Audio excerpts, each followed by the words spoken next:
Stocks की स्थिति हम कभी कभी देखते हैं, बाजार उतार चढ़ाव लगातार बना रहता है, लेकिन सोने की अगर बात की जाए, चांदी की अगर बात की जाए, फिर भी इनको एक सुरक्षित माध्यम माना जाता है निवेश का।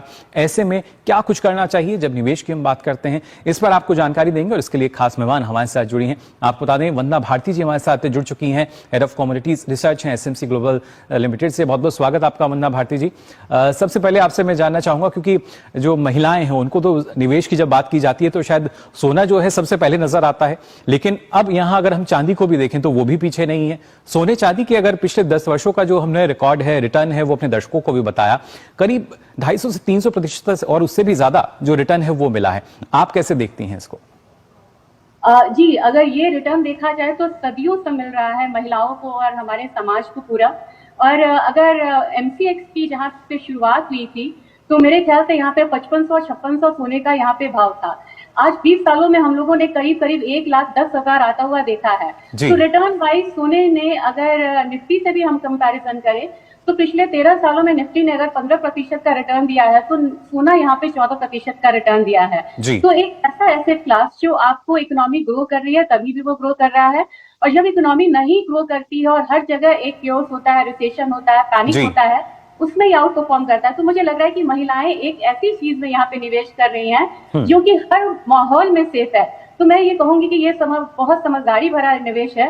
और अब जाके देखा जाए तो काफी सारे देश हैं, जैसे कि चाइना है, वो यहाँ पे इनकरेज कर रहा है अपने सिटीजन्स को भी कि आप यहाँ पे अब सोने में खरीदिए और सोने की खरीदारी करिए, और उन्होंने नियमों में काफी ढील दी है। लेकिन हमारे देशों में इसकी यहाँ पे पूरी खुली छूट रही है। और सदियों से यहाँ पे हम लोगों ने देखा है कि महिलाओं ने सोने को अपने पोर्टफोलियो में डाला है। जी, एक परंपरा के तौर पर हम तो सोने में लगातार निवेश करते आए हैं, लेकिन इन दिनों जिस तरीके से जो इसके भाव हैं वो बढ़ते नजर आ रहे हैं, जो चमक है और बढ़ती जा रही है, ऑल टाइम हाई पर इसका जो भाव है पहुंच रहा है। ऐसे में क्या इसके पीछे कारण आपको लगते हैं? जैसा आपने बताया कि जो चीन की बात की जाए, रशिया की बात की जाए, उन्होंने, उनके बैंक्स ने खरीदारी कहीं ना कहीं सोने की बढ़ा दी है, लेकिन ऐसे में एक निवेशक के तौर पर अगर देखा जाए तो क्या हमें इसमें निवेश करने का ये सही समय होगा? जी, काफी लोग यहाँ पे बोलते हैं कि अब रैली यहाँ पे 1,10,000 तक आ गई है, तो काफी लोगों का ये मानना है कि एक लंबी यहाँ पे गिरावट आएगी और इसके बाद फिर सोने में निवेश करना चाहिए। लेकिन मेरे कहने का ये मतलब है कि ये ऐसी कमोडिटी है जहाँ पे हम लोगों ने बहुत बड़ा क्रैश आता हुआ कभी भी नहीं देखा है। एक कोविड का समय था जब एक पैनिक आया, एक पैनिक आपको 2008 में आया, और 20 सालों में जब से यहाँ पे डेरिवेटिव मार्केट है, सिर्फ सोने ने 4 बार यहाँ पे बहुत मार्जिनल नेगेटिव रिटर्न दिया है। तो रिटर्न वाइज देखा जाए तो ये एक स्ट्रैटेजिक कमोडिटी है जिसमें पहले तो निवेशक करते थे, फिर ज्वेलरी जो खरीदते थे वो यहाँ पे निवेश करते थे, लेकिन अब सेंट्रल बैंक्स यहाँ पे बाइंग कर रहे हैं। पिछले 10 सालों में सेंट्रल बैंक्स ने हजार टन की बाइंग करी है। तो मेरे ख्याल से ये एक बहुत बड़ा, 16 साल से, मैंने 10 साल बोला है, 16 साल से बैंक यहाँ पे बाइंग कर रहे हैं और उनका जो हिस्सा है करीब 1/3 है। तो ऐसा माहौल जहां डी डॉलराइजेशन हो रहा है, हम ब्रिटेन वुड की तरफ फिर से जा रहे हैं, वहां पे बात हो रही है डॉलर से लोगों का निवेश भरोसा कम हुआ है, और यहाँ पे बात हो रही है कि अब यूएस डॉलर के बाद, ट्रेजरी के बाद यूरो नहीं, सोना जो है वो दूसरी पसंद बन चुका है सेंट्रल बैंक का फॉरेक्स रिजर्व में, फॉरेक्स रिजर्व का निवेश करने का। तो इन कारणों में जब पूरा युद्ध का माहौल है, यहाँ पे इन्फ्लेशन का माहौल है, रेट कट की स्थिति में इन्फ्लेशन और बढ़ेगा, तो ऐसे माहौल में सोना, मुझे लग रहा है कि इसकी जो चमक है वो जारी रहेगी। बस मेरी सलाह ये है कि 2,000-3,000 का अगर थोड़ा सा करेक्शन आता है तो हर डिप पे आप बाइंग करें, और इसे आप एसआईपी की तरह भी बाइंग कर सकते हैं कि अगर मान लीजिए थोड़ा थोड़ा खरीदा जाए। जी, लेकिन ऐसे में अगर चांदी की भी बात हम करें वंदना जी, वहां क्या स्थिति आप देखती हैं? क्योंकि उसके भाव में भी हमने देखा है किस तरीके से लगातार जो इजाफा है वो तो हुआ नजर आया है, मांग भी उसकी बढ़ी है।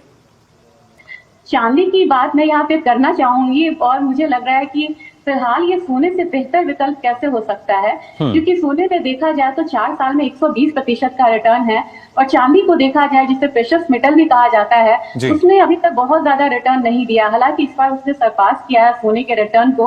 अब यहाँ पे कहेंगे कि कारण क्या है यहाँ पे चांदी के बढ़ने का, और मैं क्यों बोल रही हूँ कि आने वाले समय में चांदी जो है वो बेहतर विकल्प हो सकता है। इसके पीछे 4 कारण है। एक तो प्रेशियस मेटल है, गोल्ड की बढ़त के बाद अब यहाँ पे gold is new silver is new gold हम यहाँ पे कह सकते हैं। हैं, काफी लोग सिल्वर की ज्वेलरी खरीद रहे हैं, फैब्रिकेशंस में जा रहे हैं। दूसरी बात यहाँ पे है कि निवेश जो मांग है वो ईटीएफ की मांग यहाँ पे बहुत बड़ी है। प्रॉपर्टी बाजार में भी सिल्वर ईटीएफ का रिकॉर्ड वॉल्यूम के साथ ट्रेड हो रहा है इंटरनेशनल मार्केट के साथ। तीसरी बात यहाँ पे मैं बड़ा महत्वपूर्ण है वो बोलना चाहूंगी कि पहले तो सेंट्रल बैंक यहाँ पे सोना खरीदते थे, लेकिन अब रशियन बैंक है या अदर बैंक है, सेंट्रल बैंक, वो अब गोल्ड के साथ साथ यहाँ पे चांदी खरीद रहे हैं। चौथी बात यहाँ पे ये है कि रिसेंटली यहाँ पे यूएस में सिल्वर को क्रिटिकल मिनरल्स के लिस्ट में डाला है। ये इसके सिग्निफिकेंस को बताता है और आने वाले समय में जिस तरीके से सोलार में इसके यूजेस बढ़े हैं, ईवीज में बढ़े हैं, एआई का जितना भी हार्डवेयर अब यहाँ पे बनेगा उसमें सोने का सिल्वर के यहाँ पे निवेश है, तो इसका जो इंडस्ट्रियल डिमांड है, स्ट्रैटेजिक डिमांड, ये इसको काफी अलग करता है। और मुझे लग रहा है कि जैसे जैसे इकोनॉमी ग्रो करेगी वैसे वैसे सिल्वर का डिमांड यहाँ पे बढ़ता जाएगा। और एक पॉइंट और मैं यहाँ पे ऐड करना चाहूंगी, ऐसे माहौल में सिल्वर का जो सप्लाई साइड है पिछले 5 सालों से डेफिसिट पे जा रहा है। तो मेरे ख्याल से ये कमोडिटी आने वाले समय में 2 साल में सोने से बेहतर एक विकल्प देना मतलब विकल्प रहेगी और बेहतर रिटर्न देना चाहेगी। तो मुझे लग रहा है जिन्हें लग रहा है कि मतलब we have missed the bus, हमारी सोने की रैली छूट गई, वो सिल्वर की रैली को जरूर यहाँ पे पकड़े। जी बिल्कुल। तो देखिए किस तरीके से यहाँ पे जो फायदा है वो निवेशकों को हो सकता है, और खासतौर से जैसा वंदना जी आपने बताया कि कैसे पिछले अगर हम 10 वर्षों की बात करें या सोने का जिस तरीके से रिकॉर्ड रहा है पिछले 16 वर्षों का, वो भी अपने आप में काफी महत्वपूर्ण हो जाता है। लेकिन खासतौर से क्योंकि जो निवेशक है वो कहीं ना कहीं संशय यही होता है कि मैं अगर यहाँ पे शुरुआती तौर पर निवेश कर रहा हूं तो कितना इसमें निवेश करूं और उसका लाभ कितना मिल सकता है। जी, पहले मैं पोर्टफोलियो में गोल्ड को ज्यादा वेटेज देती थी, अब थोड़ा सा स्ट्रैटेजी यहाँ पे चेंज करना होगा क्योंकि यहाँ पे फंडामेंटल्स काफी स्ट्रांग है सिल्वर के। और अगर 25% पूरे पोर्टफोलियो का अगर हमें प्रेशियस मेटल में लगाना हो तो मैं यहाँ पे 15% का जो वेटेज है वो मैं यहाँ सिल्वर को देना चाहूंगी और 10 गोल्ड को देना चाहूंगी। 10 गोल्ड को देने की वजह है कि अब यहाँ पे लो इंटरेस्ट रेट का माहौल रहेगा, यानी दोनों के ही अपने अपने कारण जो हैं वो आपकी नजर में। और आपको बता दें हमारे साथ राहुल गुप्ता जी भी जुड़ चुके हैं, बुलियन मार्केट एक्सपर्ट हैं, उनकी भी राय हम यहाँ जान लेते हैं। राहुल जी आपका भी बहुत बहुत स्वागत मनी मंत्र में। जानना चाहूंगा आप किस तरीके से देखते हैं सोने चांदी के भाव की अगर बात की जाए, ऑल टाइम हाई पर ये पहुंच रहे हैं और आने वाला जो समय है निवेशक कहीं ना कहीं ये जानने के लिए आतुर रहते हैं कि किसमें निवेश करके हमें अच्छा रिटर्न मिल सकता है। देखिए इंटरनेशनल जो करेंसीज का जो माहौल है, जो डॉलर निश्चितताएं जो बढ़ रही हैं, उसको देखते हुए ऐसा लगता है कि हर सेंट्रल बैंक सोना बढ़ रहा है, रख रहा है अपने पास। हर सेंट्रल बैंक को लग रहा है कि फ्यूचर के अंदर इंटर कंट्री ट्रांजैक्शन करने के अंदर शायद डॉलर की जगह कोई और चीज की जरूरत पड़े, जिसमें अभी ब्रिक्स करेंसी जो है उसमें थोड़ा समय लग रहा है, कोई और अल्टरनेट विकल्प नहीं है, तो चीजें वापस पुराने विकल्प के ऊपर लपने के ऊपर जा रही हैं। इंटरनेशनल ट्रांजैक्शंस सोने में होती दिख हैं और जो जैसे कि हम देख रहे हैं कि रशिया के ऊपर सैंक्शंस चल रहे हैं। अब देखिए आज भी रशिया से तो ट्रांजैक्शन हो रही हैं देशों की, तो उसमें मेरा मानना है सोना ही असली माध्यम है। तो उसको देखते हुए जैसे जैसे अंतर्राष्ट्रीय अनिश्चितताएं बढ़ती रहेंगी और आपस में सेंट्रल बैंक्स के अंदर आपस में जो ट्रांजैक्शंस है वो सोने में जाती रहेंगी, तो भारतीय लोग जो इतने सालों से सोना खरीद रहे हैं उनको सोने की बढ़त उसका रिजल्ट के तौर पे दिखती रहेगी। और सोने का निवेश जो भारत में इतने साल से हो रहा है, भारत सोचिए कितने समय पहले भारत को सोने की चिड़िया कहा जाता था। उसी वजह से हम तो एक परंपरा मानते हैं सोने में निवेश को। लेकिन अगर हम देखते हैं यहाँ पे खासतौर से राहुल जी के जब जिस तरीके से भाव बढ़े हैं, ऐसे में माध्यम क्या हमें चुनना चाहिए? सोने या चांदी की जब खरीदारी की हम बात कर रहे हैं, क्या जो फिजिकल फॉर्म है वही सही है या डिजिटल तरफ हम जा सकते हैं? ईटीएफ का विकल्प हमारे पास है, आपकी राय में क्या क्या विकल्प हमारे पास? देखिए एक सबसे अच्छा विकल्प था जो भारत सरकार ने बंद कर दिया है वो है गोल्ड बॉन्ड। उसमें क्या खास बात थी, आपको ब्याज भी मिलता था और आप सोना भी खरीद के रख सकते थे सरकार के पास। तो उसके बंद होने के बाद अब देखिए आज कहीं भी सोने में ब्याज तो नहीं मिलता, तो 2 ही ऑप्शन रह जाते हैं, ईटीएफ और फिजिकल। अब ईटीएफ में साल के लिए आपको कैरिंग कॉस्ट देनी पड़ती है, परंतु आपको फिजिकली ध्यान नहीं रखना पड़ता। ये बहुत अच्छी बात है, ये आसान है और उसके दाम निरंतर जैसे सोने के दाम बदलते रहते हैं वैसे दाम बदलते रहते हैं।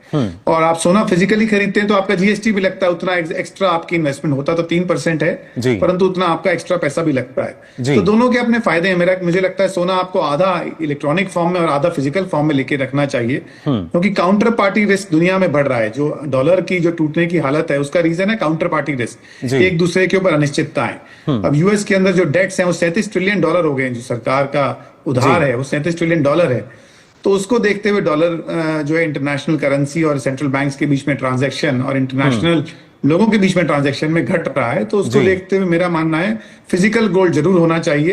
किसी भी तरह की अनिश्चितता के लिए आपके हाथ में फिजिकल सोना रहना चाहिए, जो आप कभी भी रुपए में या किसी भी फॉर्म ऑफ करेंसी में कन्वर्ट कर सकते हैं। और आपको इजाफा उसमें जो सोने का इजाफा है या जो भी इन्फ्लेशन के अगेंस्ट है, जब वो हर समय आपको उसका फायदा दिखता रहता है। चलिए बिल्कुल। चांदी जैसे वंदना मैम कह रही थी, चांदी के अंदर दाम बढ़ रहे हैं, परंतु चांदी फिजिकली रखना एक बहुत मुश्किल काम है आम आदमी के लिए, सोना रखना आसान है। जी बिल्कुल। और जब हम क्योंकि भाव की भी बात करते हैं तो जो भाव है वो प्रति 10 ग्राम है और प्रति किलोग्राम की भी अगर बात की जाए, उस वजह से कहीं ना कहीं रखने की जो आपने बात कही वो भी एक लोगों को मुद्दा रहता है। लेकिन वंदना जी, जिस तरीके से भी राहुल जी ने भी बताया हमें कि जो स्थिति बनी हुई है उनका असर, और खासतौर से फॉर्म की अगर बात की जाए, आप कितना इस बात से सहमत, क्योंकि भले ही जीएसटी उस पर 3% अभी लगता हो, लेकिन जिस तरीके से देश में एक जीएसटी सुधार हमें देखने को मिल रहा है, और खासतौर से वर्ल्ड गोल्ड काउंसिल की अगर बात की जाए तो उनका भी अनुमान सामने आया है कि अब कहीं ना कहीं जो त्योहारी सीजन आ रहा है तो उसमें भारत में एक मांग जो है वो सोने चांदी की बढ़ती हुई नजर आएगी।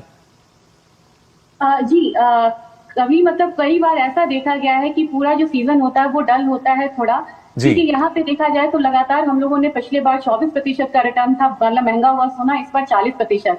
तो डेंट तो आता है, और डेंट आता है तो सबसे पहले हम ज्वेलरी डिमांड पे डेंट आता हुआ देखते हैं। और मुझे लग रहा है कि लेकिन मतलब हमने इतना सोना इसलिए एक्यूमुलेट किया है कि हमारे लिए ऑस्पिशियस है, और हमारा एक कंपल्शन होता है, भले ही वो क्वांटिटी कम हो जाए लेकिन हम निवेश यहाँ पे करते हैं। और मुझे लग रहा है कि जिस तरीके से जीएसटी का जिस तरीके से एप्लीकेबल होगा और कुछ यहाँ पे सेविंग्स आएंगी, वो सेविंग्स यहाँ पे काफी समझदारी से लोग सोने में लगाएंगे। और कहीं ना कहीं मुझे लग रहा है कि अभी त्योहारी सीजन जिस तरीके से बढ़ा है और हल्का सा एक दबाव देखने को मिला है सोने में, हालांकि वो इम्प्लीमेंट अभी नहीं हुआ। लेकिन वंदना जी, किस फॉर्म में हमें निवेश करना चाहिए? क्या हम जो कॉइन्स में कर सकते हैं या ज्वेलरी में करें, बार्स में करें, क्या फॉर्म आपको सही लगता है? मुझे लग रहा है कि ये डिपेंड करता है कि उनका ड्यूरेशन भी क्या है। अगर ये जनरेशन वाइज आपको गिफ्ट देना है तब तो आपके लिए ज्वेलरी है, कॉइन्स है। अगर आप यहाँ पे छोटे अवधि के लिए करना चाह रहे हैं और पोर्टफोलियो को चर्न करना चाह रहे हैं, फिर मुझे लगता है कि ईटीएफ जो है वो एक आसान उपाय है, क्योंकि उसमें एंट्री और एग्जिट जो है वो आसान है, और हर आप अपने 5 या 10% का रिटर्न है वहां पे आप एग्जिट कर सकते हैं, फिर लोअर लेवल पे बाइंग कर सकते हैं। तो ड्यूरेशन इसमें काफी ज्यादा महत्व रखता है। और आपका पर्पस क्या है? इन्वेस्टमेंट पर्पस है तो आप ईटीएफ में जाइए, डेरिवेटिव प्लेटफॉर्म पे जाइए। अगर आपको लग रहा है कि यहाँ पे मुझे इन्वेस्टमेंट भी करना है लेकिन मुझे गिफ्ट पर्पस भी है, तो मुझे लग रहा है कि ड्यूअल के लिए यहाँ पे फिजिकल गोल्ड में, ज्वेलरी, कॉइन्स में जाना बेहतर होगा। जी बिल्कुल। तो देखिए, अगर विकल्प जो निवेशक हैं उनके पास हैं, और कैसे सोने पे सुहागा हो सकता है या निवेशकों की चांदी हो सकती है, ये काफी कुछ निर्भर करता है कि आप जानकारी के आधार पर ही निवेश करें। फिलहाल हमारे साथ दोनों खास मेहमान जो हैं बने हुए हैं। एक छोटे से ब्रेक के लिए हम यहाँ रुक रहे हैं, बहुत जल्द लौटते हैं। ब्रेक के बाद आप सभी का एक बार फिर स्वागत। आप देख रहे हैं मनी मंत्रा, जहां लगातार आपको हम बता रहे हैं किस तरीके से सोने चांदी में निवेश करके अच्छा रिटर्न आपको मिल सकता है, लेकिन किन किन बातों का ख्याल आपको रखना होगा, क्योंकि जिस तरीके से बाजार में उतार चढ़ाव की स्थिति रहती है, ऐसे में कितना सुरक्षित है सोने चांदी में निवेश करना। और दो खास मेहमान हमारे साथ जुड़े हुए हैं जो लगातार इस पर जानकारी दे रहे हैं। वंदना भारती जी और राहुल गुप्ता जी हमारे साथ हैं।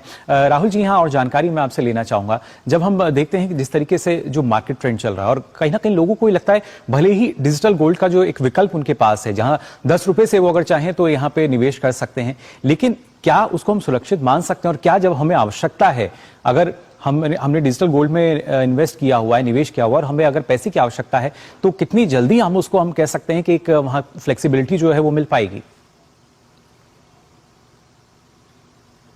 देखिए, डिजिटल प्लेटफॉर्म्स में तो हर समय बिड आस्क का दाम आता रहता है, खरीदने और बेचने का। जी। तो आप जब भी खरीदते हैं तो आप जो हायर दाम होता है आस्क दाम पे खरीद सकते हैं, और जो लोअर दाम जो बिड आता है, जो बेचने का दाम है, जिसके ऊपर सामने कोई और खड़ा हुआ है आपसे खरीदने के लिए, उसको बेच सकते हैं। जी। तो उसमें किसी भी तरह का रिस्क नहीं होता, किसी भी तरह का समय नहीं लगता। जैसे वंदना जी ने बताया कि फिजिकल बेचने में तो आपको फिर भी बाजार में जाना पड़ता है, बेचने में समय लगता है। तो डिजिटल फॉर्म में, गोल्ड में किसी तरह का रिस्क नहीं है। हाँ, ये जरूर है, जितना आप छोटी वैल्यू का सोना खरीदते हैं जी, उतना आपका जो बिड और आस्क है, जो खरीदने और बेचने का दाम का जो अंतर है वो बढ़ जाता है। तो उतना आपका खरीदने बेचने में जो फर्क है उसका नुकसान होने की वो ज्यादा रहती है।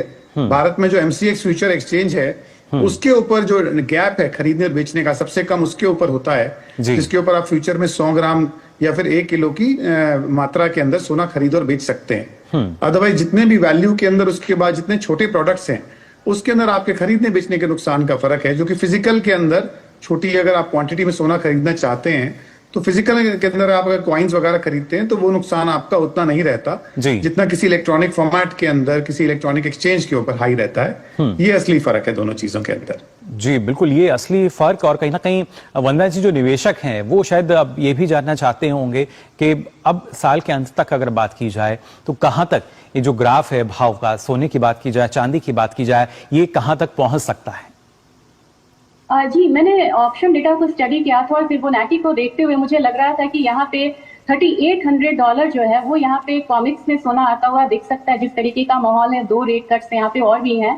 अगर हम घरेलू बाजार को, अपना करेंसी यहाँ पे डिप्रिशिएट हो रहा है 90 अगर हम यहाँ पे अज्यूम करते हैं, तो मुझे लग रहा है कि एक बार 1,16,000 यहाँ पे गोल्ड का भाव जो है वो आता हुआ दिख सकता है। अगर चांदी की बात की जाए, मुझे लग रहा है कि $45 तक यहाँ पे काफी संभावना है आने की, और $43.5 आ गया था। नेक्स्ट यहाँ पे $50 का भी जो लक्ष्य है वो आता हुआ दिख सकता है। हो सकता है कि 2026 के फर्स्ट क्वार्टर में दिखे।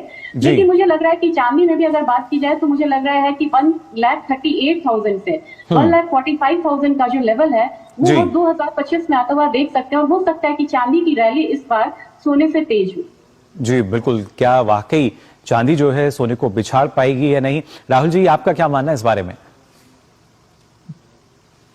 देखिए, मेरा मान ओवरऑल जो 10, 15, 20 साल का डेटा देखा है तो चांदी के अंदर ना वॉलेटिलिटी हाई है। चांदी ने पहले भी 1 लाख दिखाया और 1 लाख दिखाकर वापस 40,000 दिखाया है। जहां तक सोने के अंदर मुझे लगता है कि एटलीस्ट जो करेक्शंस आती है वो 10-5% के अंदर आती है, उसके बाद वापस ट्रेंड ऊपर है। और जो पिछले रिसेंट समय के अंदर दिख रहा है, जिस तरह से रेट कट के लिए दुनिया में सब लोग वेट कर रहे थे और उस दौरान भी सोने का दाम कॉन्टिन्यूस बढ़ रहा था। एक बार रेट कट होने के बाद जरूर सोने के अंदर 1-1.5% की गिरावट आई, परंतु खाद के अंदर अमेरिकी बाजार बंद होते होते वापस दाम रेट कट से पहले जो हाईएस्ट थे, मतलब 1,11,000 रुपए MCX और फिजिकल दाम 1,14,000 वापस टच हो गए। तो मेरा मानना है सोने में दिवाली तक मैं बहुत आराम से 1,20,000 देखता हूं। मेरा मानना है 1,20,000 आराम से देखने को मिलेगा। मेरा मानना है उससे भी ऊपर दिख सकता है। जहां तक ईयर एंड की बात है, 1.25 लाख रुपए सोने का दाम मेरा मानना है अचीव हो सकता है। जी बिल्कुल, 1.25 लाख तक देखिए सोने का जो भाव हो जा सकता है, ऐसा मानना है राहुल जी का। और वंदना जी, क्या इसी को देखकर जो निवेशक हैं, कहीं ना कहीं अक्सर हम देखते हैं कि लालच जो है, ऐसा लगता है कि शायद जो भाव है बहुत ज्यादा बढ़ने वाला है, इस वजह से ज्यादा अमाउंट निवेश कर देते हैं। लेकिन स्थिति कभी कभी चांदी जैसी भी हो सकती है, जिस तरीके से भाव ऊपर गया हो सकता है उतनी ही तेज रफ्तार से वो नीचे भी आए। तो ऐसे में क्या आप कहना चाहेंगे हमारे दर्शकों को? जी, चांदी में मैं बिल्कुल जैसा राहुल जी ने बोला है, हम लोगों ने $50 के बाद उसका सफर $17 तक भी यहाँ पे आता हुआ देखा है। तो ये कह सकते हैं कि काफी वॉलेटाइल, एक चंचल कमोडिटी है। और जब इंडस्ट्रियल डिमांड की बात आती है, जो इंडस्ट्रियल कमोडिटीज होते हैं उनमें सब्स्टिट्यूशन जो रिस्क होता है वो बहुत ज्यादा होता है कि चांदी का कहीं सब्स्टिट्यूट ना यूज होने लगे। तो वैसे केस में ये काफी ज्यादा वॉलेटाइल हो सकती है। लेकिन ऐसे मेटल्स में अगर आप यहाँ पे निवेश कर रहे हैं तो मेरी राय यही रहेगी कि जैसे मुझे लगा यहाँ पे कि स्टडी के बाद कि हो सकता है कि चांदी यहाँ से मतलब कि 1.5 लाख का लेवल दिखा या 1,38 का लेवल दिखा, 1,38,000 का। तो वहां पे एटलीस्ट 50% पोजीशन जो है आपको एटलीस्ट यहाँ पे प्रॉफिट बुक करके चलना चाहिए। और मुझे लग रहा है कि काफी डिसिप्लिन ट्रेड करके अगर हम यहाँ पे चले तो चांदी में जो वॉलेटिलिटी है उससे हम यहाँ पे बच सकते हैं। लेकिन इस बार मुझे फॉल बहुत ज्यादा नहीं लग रहा। मुझे लग रहा है कि एक स्ट्रॉन्ग ग्राउंड के साथ ये बढ़ रही है। तो मैक्सिमम मुझे लग रहा है नीचे के साइड में एक बार $35, $34 वाला लेवल्स है। और जब भी वो लेवल्स आते हैं तो वहां पे आपको बढ़िया एक वैल्यू बाइंग मिलेगी, फिर से आप यहाँ पे वैल्यू बाइंग कर सकते हैं। तो डिसिप्लिन के साथ आपको प्रॉफिट बुक करके निकलना भी होगा, ग्रीडी नहीं होना होगा। और वैसे हम क्या करेंगे कि फिर से करेक्शन आएगा तो फिर से वहां पे हम निवेश करके चल सकते हैं।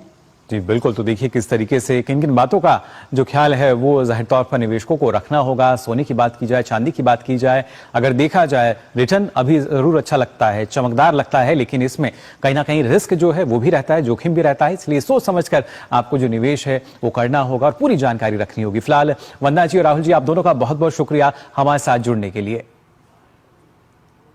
तो जाना आपने किस तरीके से